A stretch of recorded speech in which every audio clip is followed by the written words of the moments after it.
4வது அதிகாரம் 11வது வசனம் 12வது வசனம். பிலிப்பியருக்கு எழுதின நிருபம் 4வது அதிகாரம் 11, 12வது வசனத்தை வாசிப்போம்.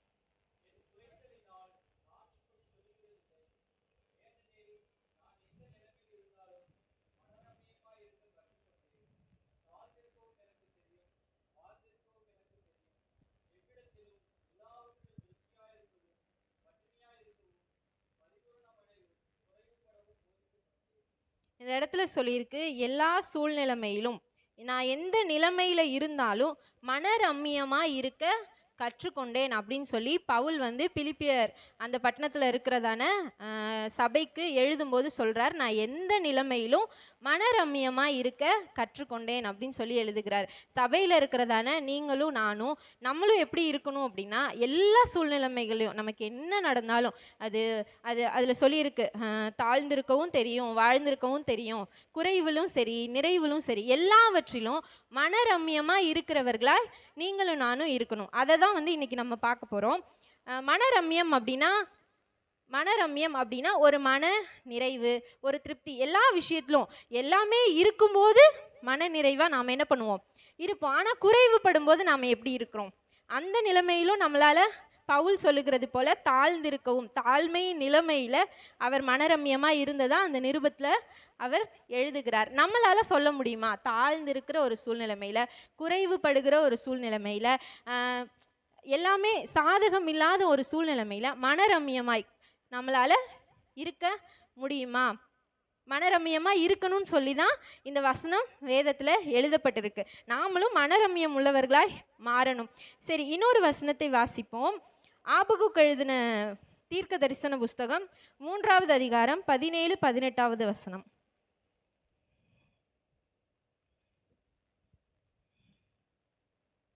ஆபகுக்கு எழுதின தீர்க்க தரிசன புஸ்தகம் 17வது.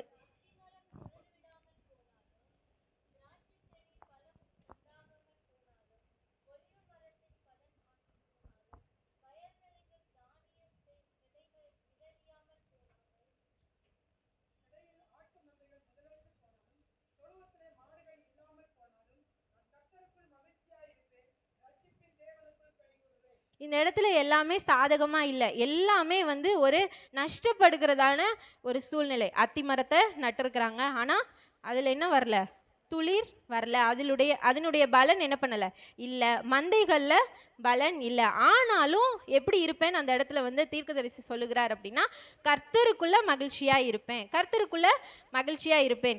இது பழைய ஏற்பாட்டில் சொல்லியிருக்கு. புதிய ஏற்பாட்டில் ரோமர் எழுதின நிருபம் 8வது அதிகாரம் 36, 39 வரை வாசிக்க கேட்போம்.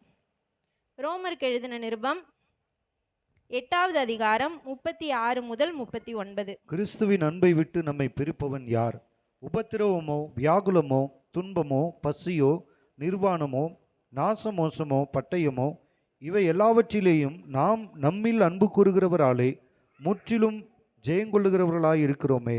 மரணமானாலும் ஜீவனானாலும் தேவ தூதர்கள் ஆனாலும் அதிகாரங்கள் ஆனாலும் வல்லமைகள் ஆனாலும் நிகழ்காரியங்கள் ஆனாலும் வருங்காரியங்கள் ஆனாலும் உயர்வானாலும் தாழ்வானாலும் வேறு எந்த சிருஷ்டியானாலும் நம்முடைய கர்த்தராகிய இயேசு கிறிஸ்துவில் உள்ள தேவனுடைய அன்பை விட்டு நம்மை பிரிக்க மாட்டாதென்று நிச்சயித்திருக்கிறேன். இந்த இடத்துல சொல்லியிருக்கு, கிறிஸ்துவின் அன்பை விட்டு என்னை பிரிப்பவன் யார்? இதுதான் கர்த்தருக்குள்ள மகிழ்ச்சியாய் இருக்கிறது. உயர்வு வந்தாலும் சரி, நான் கர்த்தரை விட்டு பிரிய மாட்டேன், கர்த்தரோட நடப்பேன். தாழ்வு வந்தாலும் சரி, ஒரு உயர்வோ தாழ்வோ, மரணம், ஜீவன், நாசமோசம், பவுல் சொல்லுகிறதான இந்த காரியங்கள்லாம் நம்ம வாழ்க்கையில் இருக்கா? ஏதோ 1, 2 வேணா இருக்கலாம், ஆனால் இத்தனை காரியங்களும் இருக்கிற பவுல் சொல்கிறாரு, கிறிஸ்துவின் அன்பை விட்டு என்னை பிரிப்பவன் யார்? முடிக்கும்போது சொல்கிறாரு, இவை எல்லாவற்றிலும் என்னை பிரிக்க மாட்டாதுன்னு நான் எப்படி இருக்கிறேன் அப்படின்னா நிச்சயத்தோடு இருக்கிறேன். கிறிஸ்துவின் அன்பை விட்டு இது எதுவுமே என்னை என்ன பண்ணாது, பிரிக்காது. அப்படிப்பட்ட ஒரு மன ரம்மியம் உள்ள, அப்படிப்பட்ட ஒரு மனநிலையோடு தான் நாம் கிறிஸ்துவை பின்பற்றுகிறதான சபையாக இருக்கிறதான நாம் இந்நாட்களில் இருக்கணும்னு ஆண்டவர் விருப்பப்படுகிறார். எல்லா சூழ்நிலைமையும் சாதகமாக இருக்கும்போது ஓரளவு மனநிறைவாய், கர்த்தருக்குள்ள சந்தோஷமாய், மனரம்யமாய் நம்ம இருந்துருவோம். ஆனால் குறைவுபடுகிறதான வேலைகளிலும் கர்த்தருக்குள்ளே இருக்கிற நாம், கர்த்தருக்குள்ள நமக்கும் தேவனுக்கும் இல்லை இருக்கிறதான அந்த உறவை ஒரு விஷயமோ, அந்த குறைவு, அந்த பலவீனமோ, என்ன விஷயமா இருந்தாலும் அது என்ன பண்ணக்கூடாது, நம்மளை கிறிஸ்துவின் அன்பை விட்டு ஒருபோதும் பிரிக்கக்கூடாது. அப்படி நம்ம மனரம்யமாக இருக்கணும் அப்படின்னு சொல்லி தான் இன்னைக்கு நம்ம பார்ப்போம். சரி, எந்த நிலைமையில் முதல்ல மனரம்யமாக இருக்கணும்னா, குறைவு வரும்போது நாம் மனரம்யமாக இருக்கணும். நமக்கு என்ன குறைவு வந்தாலும் எல்லாமே இருக்கும்போது மனரம்யமாய் ஒரு வேளை நம்ம எல்லாமே இருந்தும் ஒரு ஒரு சிலர் ஆண்டவரை விட்டு விலகி போகிற காரியங்கள் உண்டு. ஆனாலும் எல்லாம் இருந்தாலும் சரி, எனக்கு ஒரு வேளை குறைவு பட்டுருச்சு, குறைவு பட்டதுனால நான் கிறிஸ்துவை விட்டு போகிறேன், எனக்கு நடக்கலை, எனக்கு இது நடக்கலை, நான் நினச்சிருக்கேன் ஒரு சில நன்மைகளை, இது எனக்கு நடக்கலை, அதனால என் வாழ்க்கையில் ஒரு குறைவு வந்துடுச்சு, ஒரு நிறைவை நான் பார்க்கல, அதனால எனக்குள்ள ஒரு குறைவு இருக்கிறதுனால நான் கிறிஸ்துவை விட்டு பின்வாங்கிடுவேன், கிறிஸ்துவினால் எனக்கு எந்த விதமான பிரயோஜனமும் இல்லை அப்படி சொல்லி என்ன பண்ணக்கூடாது, கிறிஸ்துவின் அன்பை விட்டு நம்மளை நாம் என்ன பண்ணிக்கூடாது, பிரிச்சுக்க கூடாது. குறைவிலும் நாம் மனரம்யமாக இருக்கணும்னா ஒரு விஷயம் ரொம்ப முக்கியம். என்ன அப்படின்னா, அர்ப்பணிக்கப்பட்ட ஒரு வாழ்க்கை, ஒப்பு கொடுக்கப்பட்ட கிறிஸ்துவுக்கு நம்ம ஒப்பு கொடுத்துருக்கிற அந்த வாழ்க்கை, ஒவ்வொரு நாளும், ஒரு நாள் மட்டும் இல்லை, தினமும் நம்மளை அர்ப்பணித்து அவருடைய சமூகத்தில், அவருடைய பலிபீடத்தில் நம்ம ஒப்பு கொடுக்கிறவர்களாக இருக்கும்போது குறைவிலும் மனரம்யமாய் நம்மளால் இருக்க முடியும். குறைவிலையும் மனரம்யமாக இருக்கணும்னா அர்ப்பணிக்கப்பட்ட ஒரு வாழ்க்கை நிச்சயமாய் நமக்கு அவசியம். யோபு எழுதின புஸ்தகம் 1வது அதிகாரம் 1வது வசனத்தை வாசிப்போம். யோபுவுக்கு வந்த குறைவுல ஒன்று கூட நமக்கு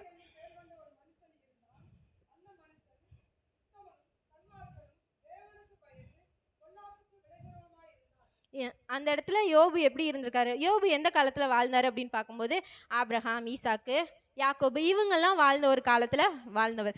ஆபிரகாம், ஈசாக், யாக்கோப்லாம் வாழ்ந்த காலம் நியாயப்பிரமாணம் கொடுக்கப்படாத ஒரு காலம். இப்படி தான் இருக்கணும், இதை தான் செய்யணும், இப்படியெல்லாம் பலி செலுத்தணும், ஆண்டவருக்கு முன்பாக நீங்கள் இப்படியெல்லாம் ஆண்டவரை தொழுது கொள்ளணும், எந்த விதமான கட்டளைகளும் கொடுக்கப்படாத ஒரு காலத்தில் வாழ்ந்தார் அப்படின்னு சொல்லி தான் யோபு சொல்கிறாங்க. அப்படிப்பட்ட ஒரு காலத்தில் அவர் தேவனுக்கு பயந்து பொல்லாப்புக்கு விலகுகிறவராய் அவர் இருந்தார் அப்படி சொல்லி வசனம் சொல்லுகிறது.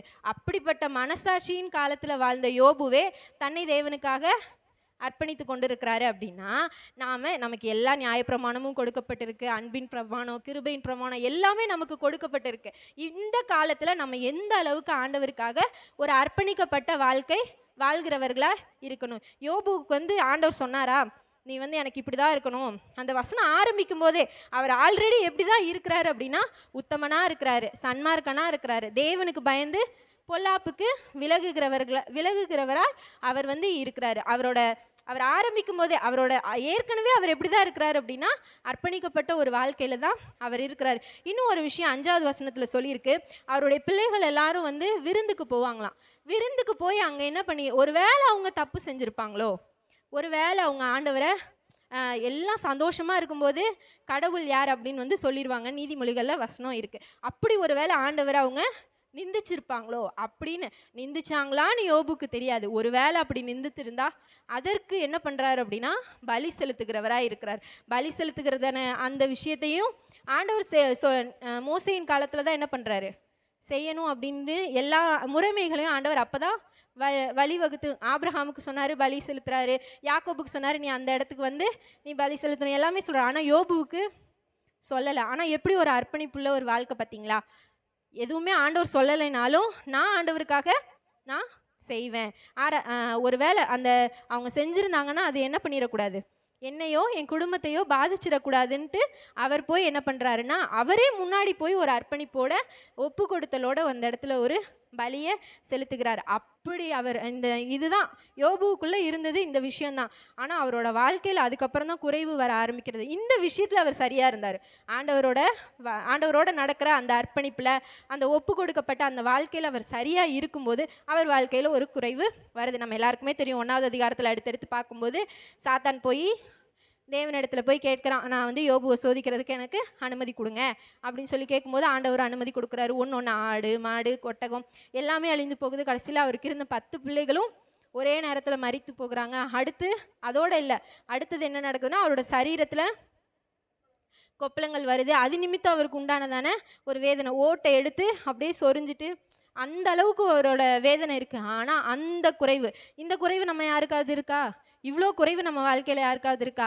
ஆனால் நமக்கு வர சின்ன சின்ன குறைவில் ஆண்டவர் என்ன பண்ணுறோம், மறந்துடுறோம், மறுதளிச்சிடுறோம். அந்த நிலைமையில் நம்மளோட மன ரம்யத்தை என்ன பண்ண முடியல, வெளிப்படுத்த முடியல. குறைவு வரும்போதும் நாம் மன ரம்யத்தை வெளிப்படுத்தணும்னா யோபுவை போல ஒரு அர்ப்பணிக்கப்பட்ட தேவனிடத்தில் ஒப்பு கொடுக்கப்பட்ட ஒரு வாழ்க்கையில் நம்ம சரியாய் ஒவ்வொரு நாளும் சரியாக இருக்கும்போது கண்டிப்பாக குறைவு வரும்போது நாம் நம்மளுடைய மன ரம்யத்தை, ஆண்டவரோடு இருக்கிறதான அந்த உறவில் இருக்கிறதான மகிழ்ச்சியை ஒருபோதும் இழந்து போக மாட்டோம். குறைவிலும் மன ரம்யமாக இருக்கணும் அப்படின்னா ஒப்பு கொடுக்கப்பட்ட அர்ப்பணிக்கப்பட்ட ஒரு வாழ்க்கை ரொம்ப ரொம்ப அவசியம். அதே இதில் எப்படி அவர் அந்த வார்த்தையை மனரம்யமாக அவர் எப்படி அந்த வார்த்தையை வெளிப்படுத்துகிறாருன்னா 2வது அதிகாரம் 9வது 10வது வசனத்தை வாசிப்போம்.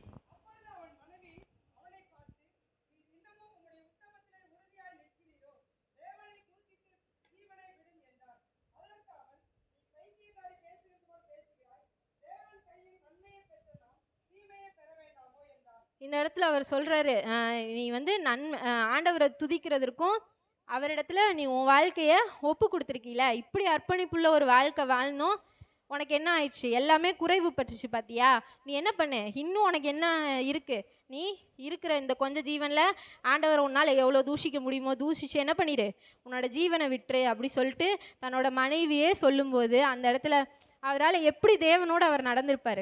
இந்த வார்த்தையை சொல்கிறதுக்கு அவர் எவ்வளோ தேவனோடு நடந்திருக்கிறவரார், எந்த அளவுக்கு அவர் தேவனுக்கு பயந்துருக்கணும், எந்த அளவுக்கு தன்னை அர்ப்பணித்து அவர் வாழ்ந்திருக்கணும். தேவனுக்கு பயந்து பொல்லாப்பையெல்லாம் நம்மளால் விட்டு விலக முடியுதா? எல்லா நாளும் ஒவ்வொரு நாளும் நம்மளால் பொல்லாப்புக்கு விலகி விலகி ஆண்டவருக்கு பயப்படுகிறதான பயம் அதிகமாகும் போது பொல்லாப்பை விட்டு விட்டு நம்ம விலகுகிறவர்களாக இருப்போம். தேவனுக்கு பயந்து நம்ம பொல்லாப்பை விட்டு விலகுகிறோமா? முதல்ல நம்ம வாழ்க்கையை ஆண்டவருக்கு அர்ப்பணிச்சிருக்கோமா? உங்கள் வாழ்க்கையை ஆண்டவருக்கு ஒப்பு கொடுத்துருக்கீங்களா? தினமும் ஒப்பு கொடுத்துட்டு இருக்கீங்களா? ஒப்பு கொடுத்துட்டு இருக்கீங்களா? அப்படி ஒரு ஒப்பு கொடுக்கப்பட்ட வாழ்க்கை இருக்கும்போது தான் அனுதினமும் அவர் வந்து என்ன எப்படி இருந்தாருன்னா பொல்லாப்புக்கு விலகி கர்த்தருக்கு பயந்து நடந்ததுனால பொல்லாப்பை விட்டு விலகி விலகி வாழ்ந்துட்டு இருக்கிறாரு. நம்மளும் நம்ம வாழ்க்கையில் என்றைக்கோ ஒரு நாள் ஒப்பு கொடுத்தோம் ஆண்டவரை இயேசுவை தன்னோட சொந்த இரட்சகராய். என்றைக்கோ ஒரு நாள் நாம் ஏற்றுக்கொண்ட அந்த அர்ப்பணிப்பு, அந்த ஒப்பு கொடுத்தல் கிறிஸ்துவுக்குள்ளே நமக்கு குறைவு வரும்போது அது ஹெல்ப் பண்ணுமா அப்படின்னா அது அந்த அந்த அனுபவம் கொஞ்சம் குறைவாக தான் இருக்கும். ஆனால் அனுதினமும் நீங்கள் ஆண்டவருக்குள்ளே உங்களை அர்ப்பணித்து நீங்கள் வாழ்ந்தீங்க அப்படின்னா குறைவு வரும்போது உங்களால் ஆண்டவரை, என் வாழ்க்கை ஆண்டவருக்கு ஒப்பு கொடுத்துருக்கீங்கல்ல, அர்ப்பணிச்சிருக்கீங்கள, நான் ஒப்பு கொடுத்தது யார் இடத்துல ஒப்பு கொடுத்துருக்கேன்? தேவனிடத்தில் என் வாழ்க்கையை ஒப்பு கொடுத்துருக்கேன். எனக்கு ஒரு குறைவு வருதுன்னா அது கர்த்தர் அனுமதிச்சு அவரோட நிலைமையிலேருந்து தான் எனக்கு என்ன பண்ணுது, அவர் அனுமதிக்காவிட்டால் எந்த குறைவும் என் வாழ்க்கையில் வராது. 100% நீங்கள் தினமும் ஆண்டவரோட கரத்தில் உங்கள் வாழ்க்கையை ஒப்பு கொடுத்துருந்தீங்கன்னா குறைவு உங்கள் வாழ்க்கையில் வரும்போது ஆண்டவரோட கரத்தில் என் வாழ்க்கையை ஒப்பு கொடுத்துருக்கேன்ற ஒரு நிச்சயம் இருக்கும். அப்படி இருக்கும்போது நீங்கள் தேவனை தூஷிக்க முடியுமா? நம்மளால் கண்டிப்பாக தேவனை தூஷிக்க முடியாது. அவரை அந்த யோபு சொன்னது போல் நம்மளும் என்ன பண்ண முடியும், நான் என் வாழ்க்கை ஆண்டவர் கரத்தில் இருந்தால் தான் அப்படி ஒரு வார்த்தையை என்ன பண்ண முடியும், சொல்ல முடியும். நான் ஆண்டவர் கையில் என் வாழ்க்கையை என்னைக்கோ ஒரு நாள் ஒப்பு கொடுத்தேன். அதுக்கப்புறம் இப்போ எப்படி சொல்கிற, லொக்கேஷன் அனுப்புவாங்க பார்த்துருக்கீங்களா வாட்ஸ்அப்பில், அது இன்றைக்கி அனுப்பிட்டு அடுத்த நாள் வந்து அந்த லொக்கேஷன் ஆன் பண்ணி பார்த்தா அதில் இருக்குமா? அது இருக்காது. அது ஒரு குறிப்பிட்ட மணி நேரத்துக்கு தான் கொடுத்துருப்பாங்க. இதே போல் தான் நாம் ஆண்டவர்கிட்ட இடத்துல ஒப்பு கொடுத்துட்டோம். என்றைக்கோ ஒப்பு கொடுத்துட்டு அந்த லொக்கேஷனை நம்ம ஆன் பண்ணாமலோ அந்த அந்த ஆன்லைனில் நம்ம இல்லாமலோ இருக்கும்போது மறுபடியும் வந்து அதை புதுப்பிக்காமல் இருக்கும்போது நேற்றுக்கு ஒப்பு கொடுத்ததை இன்றைக்கி வந்து நம்மளால் தேடி பார்த்தா அது நம்மளோட வாழ்க்கையில் என்ன பண்ணாது, இருக்காது. அது குறிப்பிட்ட நேரத்துக்கு தான். அப்படி இருக்கும்போது நம்ம தினமும் நம்மளை என்ன பண்ணிக்கொண்டே ஆண்டவர் சமூகத்தில் அர்ப்பணித்து கொண்டே இருக்கிறவர்களாக நாம் இருக்கும்போது குறைவு வரும்போதும் மனரம்யத்தை நம்மளால் வெளிப்படுத்த முடியும். ஒப்பு கொடுக்கறதுல வித்தியாசம் இருக்குது. ஒரு வார்த்தை இப்படி வந்து நான் கேள்விப்பட்டிருக்கேன், ஒப்பு கொடுத்தீங்களா இல்லை ஒப்புக்கு கொடுத்தீங்களா? ஒப்புக்கு கொடுக்கறது வேற, ஒப்பு கொடுக்கறது வேற. ஒப்புக்கு கொடுக்கறதுனா சும்மா நான் வந்து எந்த இதுலேயும் வந்து மெயினாக இல்லை, ஆனால் சும்மா என்ன பண்ணுறேன் இருக்கேன், சொன்னதுக்காக செய்கிறது. அந்த மாதிரி சர்ச்சுக்கு நானும் என்ன பண்ணுறேன், ஒப்பு கொடுத்த ஒரு வாழ்க்கையோடு நீங்கள் சபைக்கு வரீங்களா, இல்லை ஒப்புக்கு நான் எல்லோரும் வராங்க சர்ச்சுக்கு நானும் சர்ச்சுக்கு வரேன், எல்லோரும் கம்யூனியன் எடுக்கிறாங்க நானும் கம்யூனியன் எடுக்கிறேன், எல்லோரும் ஆண்டவரை ஆராதிக்கிறாங்க நானும் ஆராதிக்கிறேன், அப்படியா? இல்லை உண்மையாக அர்ப்பணிப்போடு ஆண்டவரை ஆராதிக்கிறீங்களா, ஆண்டவரை தேடுறீங்களா? இதெல்லாம் உங்கள் வாழ்க்கையில் ஒவ்வொரு நாளும் நடக்குதா? உண்மையான ஒரு ஒப்பு கொடுத்தல் உங்களுக்குள்ளே இருக்கா? கொஞ்சம் சிந்தித்து பார்ப்போம். ஒருவேளை உலகத்தோடு எல்லாரும் செய்கிறது போல் நானும் செய்கிறேன். ஒப்புக்கு கொடுக்குறவர்களாய் ஆண்டவர் நம்மளை சபைக்குள்ளே வைக்கலை. உண்மையாகவே 100% தேவனுக்கு ஒப்பு கொடுக்கப்பட்டவர்களாய் ஒரு அர்ப்பணிப்புள்ள வாழ்க்கை வாழ்கிறவர்களாய் இந்த கடைசி காலத்தில் நீங்களும் நானும் இருக்கும்போது என்ன குறைவு வரட்டும், அதில் நாம் மனரம்யமாக இருக்க முடியும். 2வது காரியம், கடினமான சூழ்நிலைமையிலும் மனரம்யமாக இருக்கணும். கடினமான சூழ்நிலைமையிலும் எப்படி மனரம்யமாக இருக்கணும்னா, இயேசு கிறிஸ்துவுக்கு இருந்தது ரொம்ப பெரிய, அவர் மேலே கடினமான சூழ்நிலைமையில மனரம்யமாக நம்ம இருக்கணும்னா தேவ சித்தம் செய்கிறவர்களா இருக்கணும். தேவ சித்தத்தை ஒவ்வொரு நாளும் நாம் செஞ்சுக்கிட்டு இருக்கும்போது தான் அந்த கடினமான சூழ்நிலைமை ஒன்று நமக்கு வருது அப்படின்னா, அந்த சூழ்நிலைமையில் கடினமான சூழ்நிலைமை இதை யார் செய்வா, இவ்வளோ கஷ்டமான விஷயத்த என்னால் எப்படி செய்ய முடியும் அப்படின்னு நாம் என்ன பண்ண மாட்டோம், சொல்ல மாட்டோம். தினமும் தேவ சித்தம் செய்து பழகினவங்களுக்கு தேவனுடைய சித்தம் கடினமாக இருந்தாலும், ஒருவேளை சுற்றி இருக்கிற சூழ்நிலைமைகள் ரொம்ப அவங்கள பாரப்படுத்துக்கிறதா இருந்தாலும் அதை செய்யவே முடியாது, ஆனால் செஞ்சுதான் ஆகணும், இதுதான் கர்த்தருடைய சித்தம் எப்படின்னு அறியும் போது அந்த கடினமானதை செய்கிற எது ஏதுவா இருக்கும் அப்படின்னா, ஒவ்வொரு நாளும் தேவ சித்தம் செய்து பழகுகிறவர்களுக்கு தான் கடினமான சூழ்நிலைமையிலும் தேவ சித்தத்தை செய்ய முடியும். யோவான் எழுதின சுவிசேஷம் 8வது அதிகாரம் 29வது வசனத்தை வாசிப்போம். யோவான் எழுதின சுவிசேஷம் 8வது அதிகாரம் 29வது வசனம்.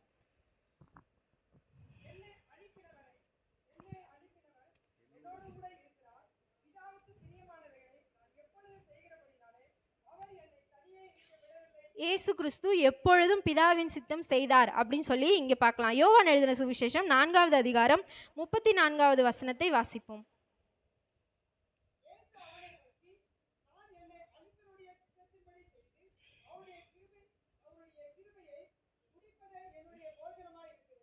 எப்பொழுதும் இயேசு கிறிஸ்து அவருடைய பிதாவின் சித்தத்தை என்ன பண்ணுறது, ஒவ்வொரு நாளும் பிதாவுக்கு என்ன சித்தமான கிரியையோ அதை செய்கிறது தான் இயேசு கிறிஸ்துவினுடைய போஜனமாய் இருந்தது. இந்த மாதிரிலாம் நம்ம வாசிக்கிறோம். இயேசு கிறிஸ்து அனுதினமும் தேவ சித்தம் செய்து கொண்டே இருந்தார். பிரதானமான சித்தம் என்ன அப்படின்னா, இந்த மொத்த உலகத்தின் பாவத்தையும் சுமந்து தீர்த்து சிலுவை மரணத்தில், அதுவும் அது கொஞ்சம் அவருக்கு அந்த பாடுகள் முன்னாடி தெரியுது, அவரால் அந்த கடினமான சூழ்நிலைமை அவரால் எதிர்கொள்ளவே முடியல. அதனால தான் அவர் கெத்சமனை தோட்டத்தில் போய், ஆண்டவரே என்னால் இந்த சூழ்நிலைமையை என்ன பண்ண முடியல, ஏற்றுக்கொள்ளுகிறதற்கு எனக்கு ரொம்ப கடினமாக இருக்குன்ற ஒரு மனநிலையோட பிதாவை நோக்கி அவர் எப்படி ஜெபிக்கிறாரு அப்படின்னா, இந்த பாத்திரம் என்னை விட்டு நீங்க கூடுமானால் நீங்கட்டும், இப்படியே ஜெபிச்சுட்டு அவர் என்ன பண்ணியிருக்கலாம், விட்டுருக்கலாம். இந்த கடினமான சூழ்நிலைமை என்னை விட்டு என்ன பண்ணிருங்க, எடுத்து போட்டுருங்க அப்படின்னு சொல்லிட்டு அவர் ஜெபிச்சுட்டு விட்டுருக்கலாம். ஆனால் அவர் அதை விரும்பலை. அதுக்கு மேலேயும் ஒன்று வைக்கிறார். என்ன அப்படின்னா, ஆகிலும் என்னுடைய சித்தத்தின்படி அல்ல உம்முடைய சித்தத்தின்படியே ஆக கடவுது அப்படின்னு சொல்கிறாரு. அந்த இடத்துல எப்படி இவ்வளோ கடினமான சூழ்நிலை, இயேசு கிறிஸ்து நினச்சிருந்தா என்னால் இதெல்லாம் செய்ய முடியாது, 4 தூதர்களை அனுப்புங்க, நான் உங்ககிட்டயே வந்துடுறேன் அப்படி சொல்லி இயேசுப்பா என்ன பண்ணியிருக்கலாம், சொல்லி இயேசு கிறிஸ்து பரலோகத்துக்கு போயிருக்கலாம், இல்லை சிலுவை மரணம் இல்லாமல் வேறு ஏதாவது ஒரு வழியை ஏற்படுத்துங்கனாலும் அங்கே செஞ்சுருக்க முடியும். ஆனால் அது என்னதில்லை, பிதாவின் சித்தம் இல்லை. அந்த பிதாவின் சித்தம் நிறைவேறணும்னா நான் கடினமான சூழ்நிலைமையை கடந்து போக தான் வேணும். எப்படி ஒரு மனநிலைமை அவருக்குள்ளே வந்திருக்கும், என்னுடைய சித்தத்தின்படி அல்ல உம்முடைய சித்தத்தின்படியே ஆக கடவுது. நம்ம வாழ்க்கையிலேயும் ஆண்டவர் ஒரு சித்தம் வச்சிருக்கிறார்ல, ஒன்றும் இல்லை, பல சித்தங்களை ஆண்டவர் என்ன பண்ணியிருக்கலாம், வச்சிருக்கலாம். ஒவ்வொரு நாளும் ஆண்டவருடைய சித்தத்தை நம்ம கேட்டு அறிஞ்சு, இது ஆண்டவருக்கு பிரியமா, இது ஆண்டவருக்கு பிரியம் இல்லையா அப்படின்னு ஒவ்வொரு நாளும் நாம் ஆண்டவருடைய சித்தத்தில் நடக்கும்போது, ஒரு கடினமான காரியத்தை இது என்னோட சித்தம் பா நீ செய்யணும் ஆண்டவர் உங்ககிட்டே என்கிட்டே சொல்லும்போது நாம் என்ன பண்ணுவோம், ஐயோ இது கடினமாக இருக்கு, என்னால் செய்ய முடியாதுன்னு இயேசு கிறிஸ்து எப்படி சொன்னாரோ அப்படி நாம் என்ன பண்ண முடியும், மனரம்யமான வார்த்தைகளை வெளிப்படுத்த முடியும். கடினமான சூழ்நிலைமையாக இருந்தாலும் நம்மளுடைய ஆதங்கத்தை, நம்மளுடைய வெறுப்பை, எனக்கு இப்படி செஞ்சிட்டீங்க, இவ்வளோ கஷ்டமான ஒரு லைஃப் பேட்டர்னை எனக்கு என்ன பண்ணிட்டீங்க, கொடுத்துட்டீங்க, இந்த கடினமான சூழ்நிலைமையில் இந்த வாழ்க்கையில் என்னால் எப்படி வாழ முடியும், அப்படி தானே பல வேளைகளில் நாம் கேட்டுட்டு இருக்கோம். அப்படி ஒரு கடினமான சூழ்நிலைமை, இயேசு கிறிஸ்துவை விட ஒரு கடினமான ஒரு சூழ்நிலைமை நமக்கு முன்பாக இருக்கா, இல்லை. அவரை போல கடினமானது எதுவுமே இல்லை. அவரே செய்து அதை கடந்து போய் ஒரு ஜெயத்தை பார்த்துருக்கிறாருன்னா, நம்மளோட கடினமான சூழ்நிலைமையிலையும் நாம் ஒரு ஜெயத்தை கண்டிப்பாக என்ன பண்ணுவோம், பார்ப்போம். அதற்கு அந்த கடினமான சூழ்நிலைமையை ஆண்டவர் நமக்கு முன்பாக வைக்கும் போதோ, அதன் ஊடாக நாம் நடந்து போகும்போதோ நாம் மனரம்யமாக இருக்கணும். அப்படின்னா தினமும் தேவ சித்தம் செய்து பழகுகிறவர்களாய் இருக்கணும். அனுதினமும் தேவ சித்தம் செஞ்சாதான் ஆண்டவர் கடினமான சூழ்நிலைமைகளை நம்ம நடத்தும் போது ஆண்டவர் என்ன பண்ண மாட்டோம், என்னை விட்டு எடுத்துருங்க, என்னை இந்த பூமியிலே வைக்காதீங்க, எனக்கு வாழ்ந்தது போதும், நான் இருந்தது போதும், நான் என்ன பண்ணி என்ன பிரயோஜனம், இப்படியெல்லாம் நம்ம என்ன பண்ண மாட்டோம், விரக்தியால் என்ன பண்ண மாட்டோம், பேச மாட்டோம். ஆண்டவரை கோபப்படுத்துகிற அந்த மாதிரியான விஷயங்களை என்ன பண்ண மாட்டோம், நாம் செய்ய மாட்டோம். சூழ்நிலைமை கடினமாக இருந்தாலும் நாம் மன ரம்மியத்தை வெளிப்படுத்தணும் அப்படின்னா இயேசு கிறிஸ்துவை போல ஒவ்வொரு நாளும் பிதாவின் சித்தத்தை செய்கிறவர்களாய் இருக்கணும். நான் முதலாவது குறைவு வரும்போது நாம் நாம் மனரம்யமாக இருக்கணும்னா ஒப்பு கொடுக்கப்பட்ட அர்ப்பணிக்கப்பட்ட ஒரு வாழ்க்கை அவசியம். ரெண்டாவது, கடினமான சூழ்நிலைமையில் நாம் மனரம்யமாக இருக்கணும் அப்படின்னா அனுதினமும் தேவ சித்தம் செய்கிறவர்களாக இருக்கணும். மூணாவதாக ஒரு சூழ்நிலைமை, அது எப்படி அப்படின்னா மனுஷன் ஏற்றுக்கொள்ள முடியாத தீமைகள் நம்மளோட வாழ்க்கையில் நடந்துட்டு இருக்கும்போது அதை நம்மளால் எப்படி ஏற்றுக்கவே முடியாது. என்னால் ஜீரணிக்கவே முடியல இந்த விஷயத்த, இப்படி ஒரு சூழ்நிலைமை எனக்கு வந்துருச்சு, ஏன் இப்படி நடந்துச்சு, அப்படி மனுஷர்களாலேயோ எதனாலேயோ ஒரு தீமை என்ன பண்ணியிருக்கலாம் நம்மளோட வாழ்க்கையில் வந்துட்டு இருக்கும்போது அந்த சூழ்நிலைமையிலும் நாம் எப்படி இருக்கணும் அப்படின்னா ஏற்றுக்கொள்ள முடியாத சூழ்நிலைமையிலும் நாம் மனரம்யமாய் இருக்கணும். மனரம்யமாக இருக்கணும் அப்படின்னா என்னால் ஏற்றுக்கவே முடியல, இவங்க செஞ்சது இவங்க பண்ணது என்னால் ஜீரணிக்கவே முடியல அப்படின்ற பட்சத்துலையும் நாம் மனரம்யமாக இருக்கணும் அப்படின்னா அவங்க செஞ்ச தீமையை இல்லை, கர்த்தர் எனக்கு செஞ்ச நன்மையை நான் அதிகமாக நினைக்கணும். தீமையை நம்ம முன்னிறுத்திக்கிட்டே இருந்தோம்னா நமக்கு நன்றியுள்ள வாழ்க்கை. சரி, நான் ஒரு கொஷின் கேட்குறேனே, இதுவரை ஆண்டவர் உங்களுக்கு செஞ்சுருக்கிற நன்மை அதிகமாக, ஆண்டவர் உங்களுக்கு செய்யாமல் இதை செஞ்சால் நல்லாயிருக்கும் அப்படி இருக்கும்ல, இதை விஷயத்த ஆண்டவர் எனக்கு செய்யலை அப்படின்ற நன்மை அதிகமாக, செஞ்சிருக்கிற நன்மை அதிகமாக, எனக்கு இன்னும் ஆண்டவர் செய்யலைன்னு நினைக்கிற நன்மை அதிகமாக? செய்த நன்மைகள் தான் அதிகம். செய்யாமல் இருக்கிற அந்த ஒன்றை வச்சுட்டு என்ன பண்ணக்கூடாது, வருத்தப்பட்டுட்டு புலம்பிட்டு நம்மளோட மன ரம்மியத்தை நம்ம மன நிறைவை இழந்து போகக்கூடாது. ஆண்டவர் எத்தனையோ நன்மைகளை நமக்கு செய்திருக்கிறார். அதை நன்றி உள்ளவர்களாக நாம் நினைத்து பார்க்கும்போது அந்த ஏற்றுக்கொள்ள முடியாத ஒரு சூழ்நிலையினால் ஜீரணிக்கவே முடியல, தீமையை நமக்கு முன்பாக நேரிடுகிற அந்த சூழ்நிலைமையில் நாம் நன்றியுள்ளவர்களாக இருந்தோம்னா மனரம்யமாக நாம் இருக்க முடியும். வாசிப்போம். ஆதியாகமம் எழுதின புஸ்தகம் 50வது அதிகாரம் 20வது வசனத்தை வாசிப்போம். ஆதியாகமம் 50வது அதிகாரம் 20வது வசனம்.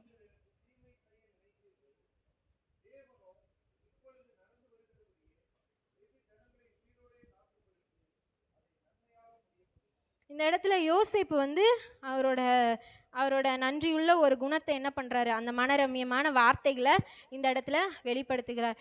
யோசேப்போட வாழ்க்கையில் ஒரு தீமை நடந்துச்சுன்னா அதுக்கு யார் தான் காரணம்? அவங்களுடைய சகோதரர்கள் தான் முக்கியமான முதல் காரணம். யார்? அவங்க சகோதரர்கள் தான். அவங்க மட்டும் அவரை குழியில் தூக்கி போடாமல் இருந்திருந்தா, அவங்க மட்டும் அவரை எகிப்துக்கு விற்று போடாமல் இருந்திருந்தா எந்த தீமையும் அவரோட வாழ்க்கையில் என்ன பண்ணியிருக்காது, வந்திருக்காது. எல்லா தீமையும் நடக்குது. குழியில் தூக்கி போடுறாங்க, எகிப்தியருக்கு விற்கிறாங்க, அவ்வளோ கஷ்டம். அப்பாவை விட்டு பிரிஞ்சிருக்கிறதே அவரால் முடியாத ஒரு சூழ்நிலைமை. அவ்வளோ இப்போ ஒருத்தரை விட்டு நம்மளால் பிரிஞ்சிருக்கிறதே ரொம்ப கஷ்டமாக இருக்கும்போது 11 சகோதரர்கள், குடும்பம், அப்பா, அவ்வளோ எல்லாத்தையும் விட்டுட்டு அவர் என்ன பண்ணுறாரு, யாருனால பிரிஞ்சு போனாருன்னா சகோதரர்களால். பிரிஞ்சு போகலை, அவரை எடுத்து என்ன பண்ணிட்டாங்க, விற்று போட்டுட்டாங்க. இந்த தீமை நடக்கிறதுக்கு அவர்களுடைய சகோதரர்கள் தான் காரணம். சரி, ஒரு தீமையை செஞ்சீங்க போங்க. அவரோட வாழ்க்கையில் ஒவ்வொரு தீமை நடக்கும்போது அவர் யாரை யோசித்திருப்பார், என் அண்ணங்க மட்டும் என்னை இப்படி விற்று போடாமல் இருந்திருந்தா எனக்கு இங்கே அடிமையாக இருக்கணும்னு அவசியமா? நான் சந்தோஷமாக என் அப்பா கூட அந்த பலவர்ண அங்கேயே போட்டுட்டு நான் சந்தோஷமாக இருந்திருப்பேனே, எனக்கு இப்படி ஒரு தீமை நடக்கிறதுக்கு யார் தான் காரணம்? என் சகோதரர்கள் தான் காரணம் அப்படின்னு சொல்லிட்டு அவர் ஒவ்வொரு அடிமையாக இருக்கும்போது நினச்சிருப்பாரு. அந்த போத்திபாரோட வீட்டில் அவருக்கு ஒரு தீமை ஏற்பட்டு அவர் ஜெயிலுக்கு போகும்போது எப்படி நினச்சிருப்பாரு, ரொம்ப வேதனையோடு தானே நினச்சிருப்பார். என் சகோதரர்கள் இப்படி பண்ணனால தான் நான் இந்த நிலைமைக்கு ஆளாகிட்டேன் அப்படி சொல்லி அவர் நினச்சிருப்பார். அடுத்து அந்த இடத்துல மறக்கப்பட்டதான ஒரு சூழ்நிலைமைகளை அந்த பானபாத்திரக்காரன்கிட்டலாம் அவர் ஹெல்ப் கேட்குறாரு, ஆனாலும் முடியல.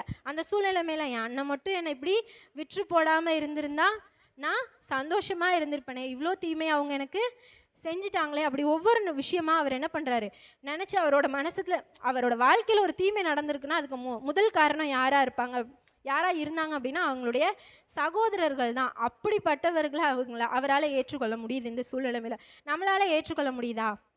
ஏதோ ஒரு தீமை செஞ்சிட்டாங்கன்றதுக்காக அவங்கள என்ன பண்ணிடுறோம், முழு பகையாக நான் பகைப்பேன் அப்படி சொல்லிட்டு என்ன பண்ணிடுறோம், பகைச்சிட்றோம். அவங்க கூட நாம் என்ன அன்பு கூறுகிறதுல குறைவாக இருக்கிறோம். அவங்களோட என்ன பண்ண முடியல, நம்மளால ஐக்கியமா இருக்க முடியல. ஒரே ஒரு குறைவு செய்ததற்காக நாம எப்படி இருக்கிறோம், நமக்குள்ள ஒரு வைராக்கியம், எனக்கு அவங்க அப்படி செஞ்சுட்டாங்க, எனக்கு தீமை செஞ்சுட்டாங்க, என்னால் ஏற்றுக்கவே முடியல. அப்படி ஒரு கடினமான சூழ்நிலைமையில ஒரு வேளை நீங்கள் இருப்பீங்கன்னா, யாரோ ஒருத்தர் மூலமாக நடந்திருக்கலாம், இல்லை ஏதோ ஒரு சூழ்நிலைமையாக இருக்கலாம், உங்களால் அந்த சூழ்நிலைமையை ஏற்றுக்கொள்ள முடியவே இல்லை அப்படின்னா கூட இந்த இடத்துல யோசேப்பு என்ன சொல்கிறாருன்னா, நீங்கள் எனக்கு தீமை செய்ய நினச்சது உண்மைதான். அந்த வசனத்தில் அப்படி தான் சொல்லியிருக்கு. நீங்கள் எனக்கு தீமை செய்ய நினைத்தீர்கள், தேவனோ இப்பொழுது நடந்து வருகிறபடியே வெகு ஜனங்களை உயிரோடே காக்கும்படி அதை நன்மையாக முடிய பண்ணினார். ஆண்டவர் செஞ்ச நன்மை என்னது? இதை நன்மையாக மாற்றி அவரை அதிபதியாக உட்கார வச்சது தான். ஆனால் அவருக்கு தீமை நடந்தது அநேக நாள் நடந்திருக்கு. ரொம்ப வருஷம் அவர் என்ன பண்ண, அடிமையாக இருந்திருக்கிறாரு, ஜெயிலில் இருந்திருக்கிறாரு, இப்படி மறக்கப்பட்ட ஒரு சூழ்நிலைமையில் அவர் இருந்திருக்கிறார். அந்த தீமையெல்லாம் அவர் என்ன பண்ணலை. இப்போ நம்ம ஒருத்தவங்க நமக்கு தீமை செஞ்சுட்டாங்க, அவங்க நம்ம முன்னாடி வந்து நிற்கிறாங்க, அவங்க செஞ்ச நன்மை ஞாபகம் வருமா, அவங்க செஞ்ச தீமை ஞாபகம் வருமா? அவங்க செஞ்ச தீமை தான் முன்னாடி வந்து என்ன பண்ணும், நிற்கும். ஒருத்தவங்கள நம்ம யோசிக்கிறோம், அவங்க செஞ்ச நன்மை அநேகமாக இருந்தாலும் நமக்கு எது அதிகமாக தான் ஞாபகம் வருது? செஞ்சது ஒரே ஒரு தீமை செஞ்சுருப்பாங்க, இல்லை ஒரு கொஞ்சம் தீமை தான் செஞ்சுருப்பாங்க. நம்ம யோசிப்பு லெவலுக்குலாம் நம்ம என்ன பண்ணலை, தீமையை அனுபவிக்கலை. ஆனால் அந்த கொஞ்சம் தீமைக்கே நாம் எப்படி இருக்கிறோம், நன்றி அறிவில்லாதவர்களாய். அந்த நன்மையை நாம் மனுஷங்க செய்யும்போது ஒருவேளை தீமையை ஒரு வேளை நினச்சி நமக்கு ஏற்றுக்கொள்ளாமல் ஒரு வேளை இருக்கலாம். ஆனால் கர்த்தர் செய்ததை நினைக்கும் போது நம்ம இருதயம் நன்றியினால் கண்டிப்பாக நிறைந்ததாக இருக்கும். மனுஷங்க செஞ்ச ஏதோ ஒரு தீமையோ இல்லை ஏற்றுக்கொள்ள முடியல என்னால், அப்படி ஒரு சூழ்நிலைமை உங்கள் வாழ்க்கையில் இருக்குது அப்படின்னா, அந்த நேரத்தில் நீங்கள் யோசிப்பு போல் மனுஷங்க செஞ்ச, நீங்களாம் தீமை செஞ்சீங்க தான், ஆனால் அதை நான் நினைக்க போகிறதில்ல, எனக்கு ஆண்டவர் செஞ்ச வெகு ஜனங்களை காக்கும்படிக்கு கர்த்தர் செய்து நன்மையாக இந்த காரியத்தை முடிய பண்ணினார், இதை நான் வந்து நினைக்கிறேன். நினச்சதோடு அவங்க வந்து எந்த சூழ்நிலைமையை கேட்குறாங்கன்னா, அவங்களோட தகப்பன் இறந்து போயிடுவார். இப்போ முழு சுதந்திரமும் யார்கிட்ட இருக்குது, முழு அதிகாரமும் யார்கிட்ட இருக்குன்னா யோசேப்புக்கிட்ட இருக்குது. யோசேப்பு நினச்சா, நீங்கள் செஞ்ச தீமைக்கு அப்பா இருந்தால் தானே வருத்தப்படுவார், நான் உங்களை ஏதாவது பண்ணால். அப்பாவே இல்லை, இனி யார் வந்து கேட்பா, நீங்கள் எனக்கு செஞ்சதுக்கு நான் பதிலுக்கு பதில் செய்வேன் அப்படின்னு யோசேப்பு என்ன பண்ணலை, அந்த இடத்துல இறங்கலை. அவர் என்ன பண்ணுறாருன்னா, நீங்கள் செஞ்ச தீமையை விட கர்த்தர் செய்த நன்மை அதிகம்னு இந்த இடத்துல சொல்லி அவங்களுக்கு முன்னாடி தீமையை அல்ல நன்மையை அந்த இடத்துல வந்து அவர் நினைக்கிறார். நன்மையை நினைச்சதோடு மாத்திரம் இல்லை, உங்களையும் பராமரிப்பேன், உங்களுடைய பிள்ளைகளையும் பராமரிப்பேன். அடுத்த வருஷத்தில் அது சொல்லியிருக்கு. அவங்கள மன்னிச்சு விட்றது கூட விட்டுருவோம், ஆனால் அவங்களுக்கு வேண்டிய நன்மைகளை நாம் உயர்ந்திருக்கும் போது அவங்களால நமக்கு செய்ய முடியுமா? நம்ம நல்லா உயர்ந்திருக்கிறோம், ஒருத்தவங்க நமக்கு தீமை செஞ்சுருக்கிறாங்க, இப்போ அவங்க தாழ்மைப்பட்டுட்டாங்க, அவங்களுக்கு நம்மளால் ஹெல்ப் பண்ண முடியுமா?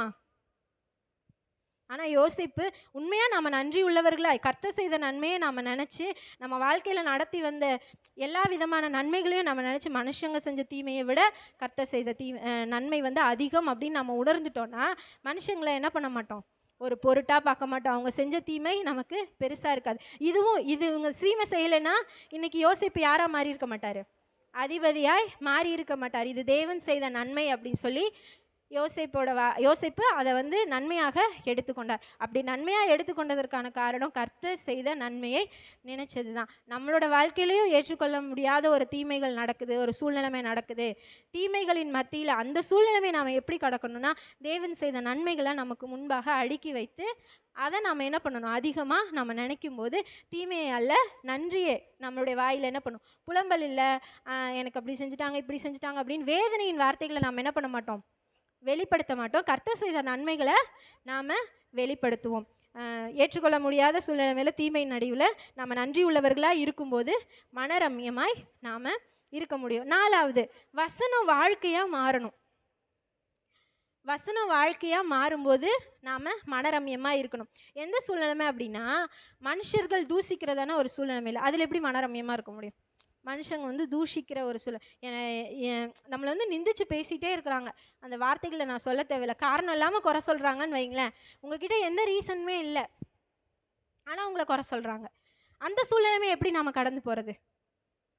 அந்த சூழ்நிலைமையில் வசனத்தை நம்ம இருதயத்தில் என்ன பண்ணணும், அதிகமாய் பதித்து கொள்ளுகிற வசனத்தை நம்ம வாழ்க்கையாக மாற்றிக்கொள்ள பழகும்போது அந்த தூஷணங்களை நம்ம ஈஸியாக என்ன பண்ண முடியும், கடந்து போக முடியும். சங்கீதம் எழுதின புஸ்தகம் 119வது அதிகாரம் 11வது வசனத்தை வாசிப்போம்.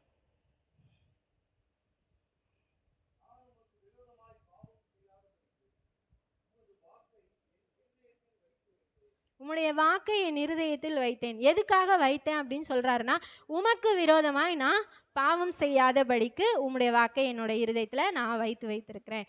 ஆண்டவருக்கு விரோதமா இப்போ இந்த இது வந்து தாவீது சொன்னதான ஒரு வார்த்தை. தாவீதால எப்படி அவர் ஆண்டவரோட அவர் வந்து அதிகமா எதுக்கு முக்கியத்துவம் கொடுத்தாருன்னா, ஆண்டவரோட வார்த்தைக்கு ரொம்ப ரொம்ப அதிகமா முக்கியத்துவம் கொடுத்தாரு. இந்த 119வது சங்கீதத்தை பார்த்தீங்கன்னா, அதிகமா கர்த்தருடைய வசனத்தின்படி, கர்த்தருடைய வேதத்தின்படி, இந்த மாதிரி அந்த வசனத்தை அதிகமா, அவங்களுடைய வசனம் என் கால்களுக்கு தீபமும், வசனத்தை அதிகமா அதில் வந்து வசனத்தை அதிகமாக வந்து சொல்லி, இந்த வார்த்தைகள் எல்லாம் சொல்லி சங்கீதமாக தாவீது வந்து பாடியிருப்பார். ஆண்டவரோட வசனத்தை அவரோட இருதயத்தில் அதிகமாக பதிஞ்சு வைத்திருக்கிறதுனால கர்த்தருக்கு விரோதமான பாவத்தை எதையும் அவர் செய்யலை. எந்த நிலைமையில் அவர் செய்யலைன்னா, தூஷிக்கிற ஒரு சூழ்நிலைமையில் மனுஷர்கள் தூஷிக்கிறாங்க, அந்த சூழ்நிலைமையிலையும் கர்த்தருக்கு விரோதமாக எதையுமே அவர் செய்யலை. நமக்கு நல்லா தெரியும். 1 சாமுவேல் 24வது அதிகாரம் 5வது 6வது வசனத்தை வாசிக்கும் போது, சவுல் வந்து தாவீதை ரொம்ப வெறுத்து அவர் என்ன பண்ணிடணும், இல்லாமல் ஆக்கிடணும்னு கொலை செய்கிறதற்காக தேடிட்டு இருக்காரு. இப்படி ஒரு மனுஷங்க வந்து நமக்கு விரோதமாக எழும்பி கொண்டு இருக்கிற இந்த சூழ்நிலைமையில் வசனத்தை நம்ம இருதயத்தில் வச்சுருந்தோன்னா, அவங்களுக்கு விரோதமாக நம்ம பதிலுக்கு பதில், கண்ணுக்கு கண் பல்லுக்கு பல், அந்த காலம் தான் அது. அவர் ஒரு நல்ல யுத்த புருஷனாக இருந்தார்.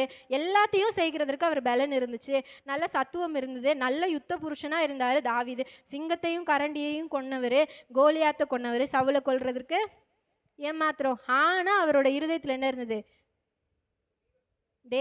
தேவனு குறித்துதான அந்த பயம் அவரோட இருதயத்தில் இருந்தது. அது ஒன்று. ரெண்டாவது, வசனத்தினால அவரோட இருதயம் நிறைஞ்சது. என்னது?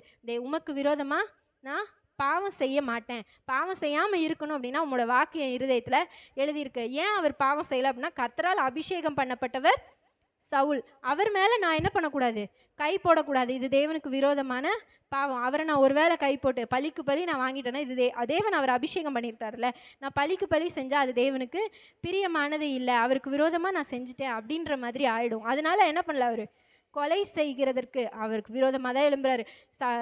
தாவீதோட பாதி நாள் எப்படியே போயிடுச்சு அப்படின்னா, சவுல் துரத்திக்கிட்டே இருக்கிறாரு, இவர் ஓடிக்கிட்டே இருக்கிறாரு. இப்படியே வாழ்க்கை பாதி நாள் போயிடுச்சு. அப்படி இருக்கிற ஒரு சூழ்நிலைமையில் ஆண்டவர் வந்து சவுலை வந்து தாவீதோட கையில் ஒப்பு கொடுக்கும்போது, தாவீது என்ன சொல்கிறாருன்னா, ஆண்டவருக்கு பயந்து உமக்கு விரோதமாக நான் பாவம் செய்ய போகிறதில்ல, அபிஷேகம் பண்ண வித்தவன் மேலே நான் கையை போட்டு அவனை கொலை செய்ய போகிறது இல்லை, நான் வந்து உங்களோட வாக்கை என்னோட இருதயத்தில் வைத்திருக்கிறனால நான் அப்படி செய்யலைன்னு சொல்லிட்டு அந்த சால்வையை மட்டும் அறுத்து கொண்டதான அந்த சம்பவத்தை இங்கே வாசிக்கிறோம். இன்னொரு சம்பவம் 2 சாமுவேல் 16வது அதிகாரம் 9வது 10வது வசனத்தை வாசிப்போம். 2 சாமுவேல் 16 9 10.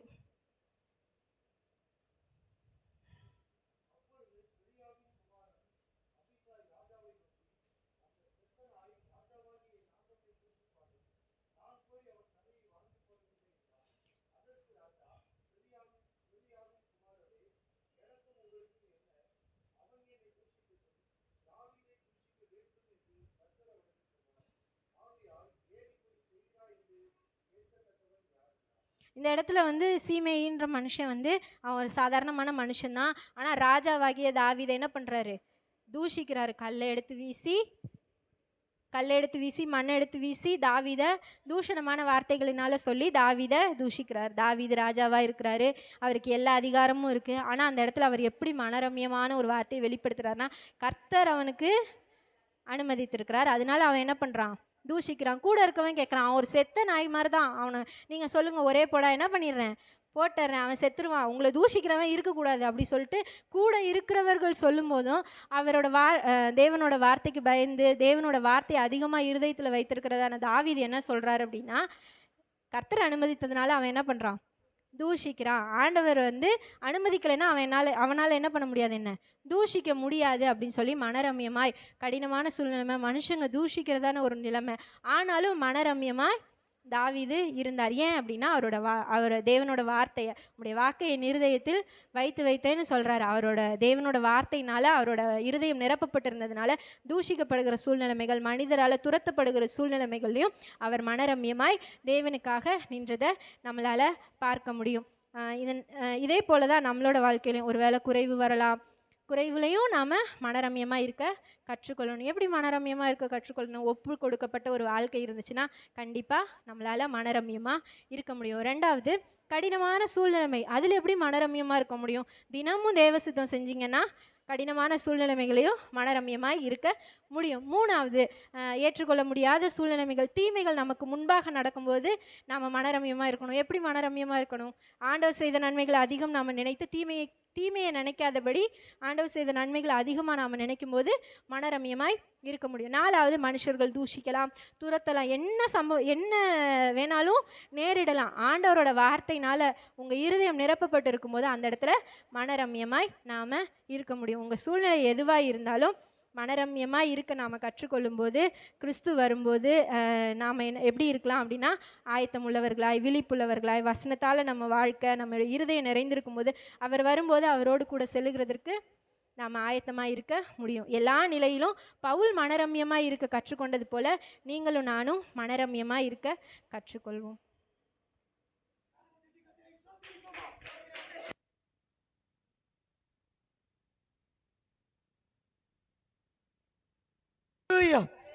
கர்த்தர் நம்மை எல்லா சூழ்நிலைகளிலும் மன ரம்யமாய் இருக்க தேவன் உதவி செய்வார் என்று சொல்லி, இப்படி நாம் ஆண்டவருக்குள்ளே மன ரம்யமாய் இருந்தால் தேவனுடைய ஆசீர்வாதத்தை பெற்றுக்கொள்ளலாம் என்று சொல்லி நாம் இப்போ அருமையான தேவனுடைய வார்த்தையை கேட்டோ. கர்த்தர் அப்படியாய் ஒப்பு கொடுக்கப்பட்ட பிள்ளைகளாக ஆமென் அல்லேலூயா கடினமான சூழ்நிலையிலும் ஆமென் மற்றவர்களை ஏற்றுக்கொள்ள முடியாத சூழ்நிலைகளிலும் ஆமென் தூஷணமான சூழ்நிலைகளிலும் ஆமென் அல்லேலூயா நாம் மனரம்யமாய் இருக்க வேண்டும் சொல்லி தேவனுடைய வார்த்தையை கேட்டோம். கர்த்தர் இந்த வசனங்களால் ஒவ்வொரு நாளும் தேவனுக்காக நம்மளை வாழ்கிற வாழ்க்கை ஒரு மன ரம்யமுள்ள வாழ்க்கை வாழ முடியாது. கர்த்தர் நமக்கு உதவி செய்ய முடியாது. கர்த்தரை ஸ்தோத்திரிப்போமாம்.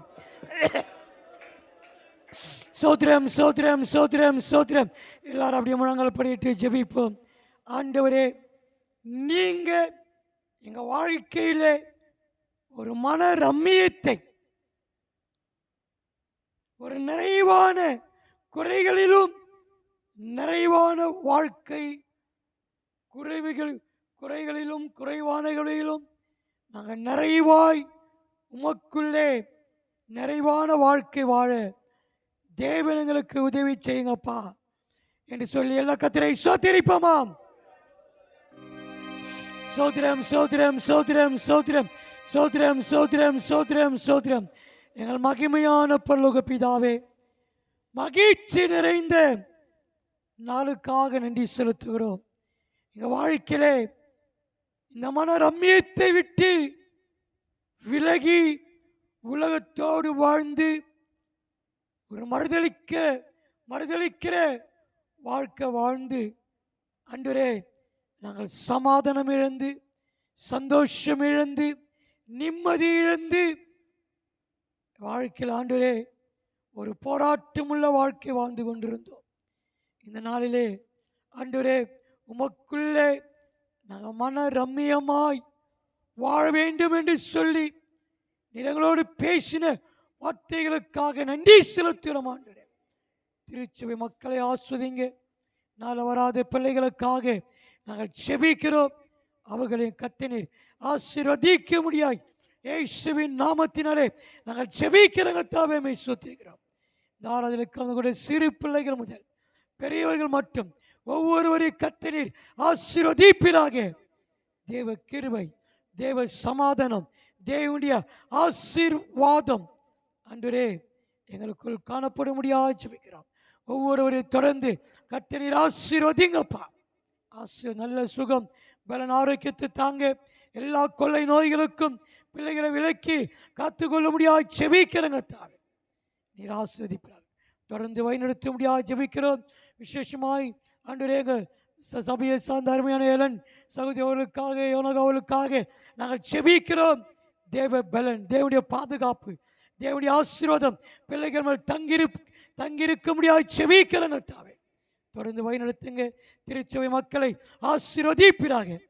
இயேசு கிறிஸ்துவின் நாமத்தில் வேண்டிக் கொள்கிறோம் நல்ல பிதாவே, ஆமே. எல்லாரும் சேர்ந்து சொல்வோம். என் ஆத்துமாவே கர்த்தரை, என் முழு உள்ளமையோடு பரிசுத்த நாமத்தை கர்த்தரை சுத்தி அவர் செய்த சகல பாவத்தையும் மறவாதே. ஆமென். ஆசீர்வாதம் நம்முடைய ஆண்டவராக இயேசு கிறிஸ்துனுடைய கிருபையும் பிதாவாகிய தேவனுடைய அன்பும் பரிசுத்தாவின் அந்யோன்ய ஐக்கியமும் தேவ செய்து கொடுத்த மகளோடும் திருச்சபை மக்களோடும் கர்த்தருடைய வருகை மட்டும் இருந்து பாதுகாத்து வழி நடத்துவாராக. ஆமென். அல்லேலூயா.